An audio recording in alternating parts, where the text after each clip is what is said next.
Hello again, my friends, and welcome back to my channel. And today we are looking at the Golden Age Superman Volume 1, which covers all Superman stories from his debut in 1938 until the end of 1939.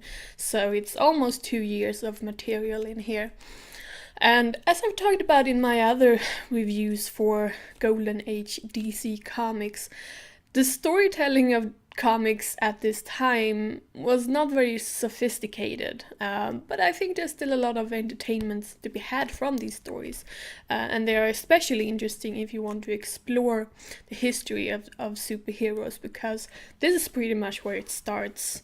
Depending on how you define superheroes, there have been some before Superman, but he is the first big one. And the very first story in here is from Action Comics #1, and the pacing in that story is insane. It's a little over 10 pages long, but it covers an origin story, with the alien baby crashing on Earth and all that.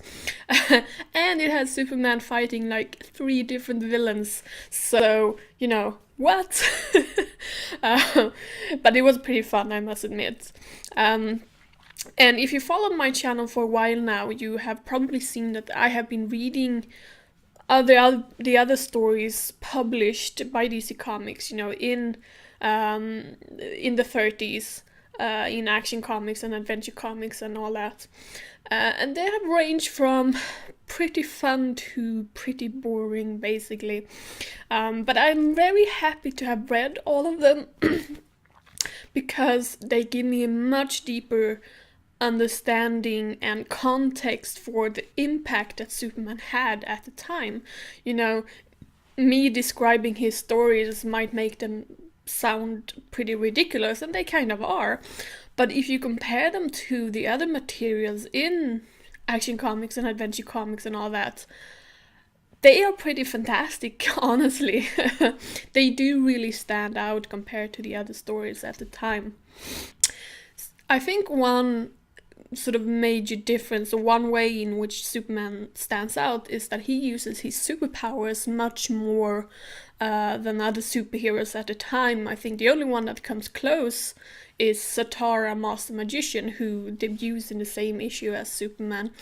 But the difference there is that Satara is a much more intellectual kind of hero, and I'm not calling Superman stupid, but he is much more of an action hero than Satara is, and the two uses very different ways of solving crime. And personally, I think I like Satara more. His stories just appeal to me more, but I can totally see, how Superman's emphasis on telling action stories make him stand out, because these stories do really stand out.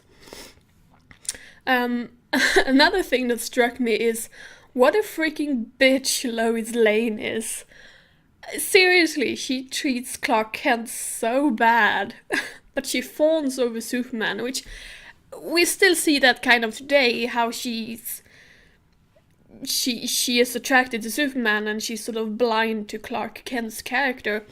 But it's nowhere near the level we see in these first stories. She's insulting Clark almost every time she meets him. And she's not a very likable character. And really, Clark, you can do so much better. Trust me.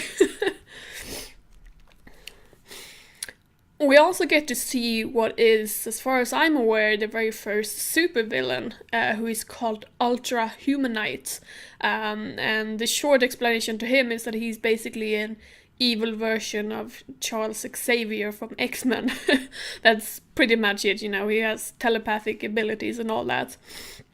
He's a very stereotypical sort of muhaha kind of bad guy, but he is somewhat interesting in that he is a returning character, which is pretty unusual at this point in time. So it gives a consistency of some kind to the Superman stories, I think. Overall, I like this collection, but I'm also very interested in comic book history.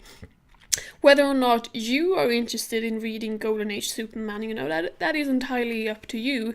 But I think this particular collection here is a pretty good start because it covers a pretty good chunk of Superman's history here, and it's not too expensive either.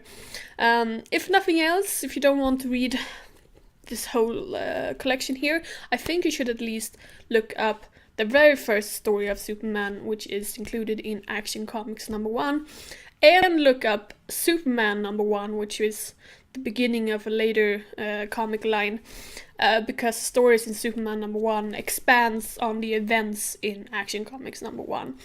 And I think those two are the most essential stories in here, so I think you should at least check those out if you are interested. And that is pretty much it from me this time. Have you read Golden Age Superman? Have you read modern day Superman? Do you read comics at all? Or, whatever. Comment down below. I would love to hear from you. Like and subscribe, and I will see you again soon. Bye bye.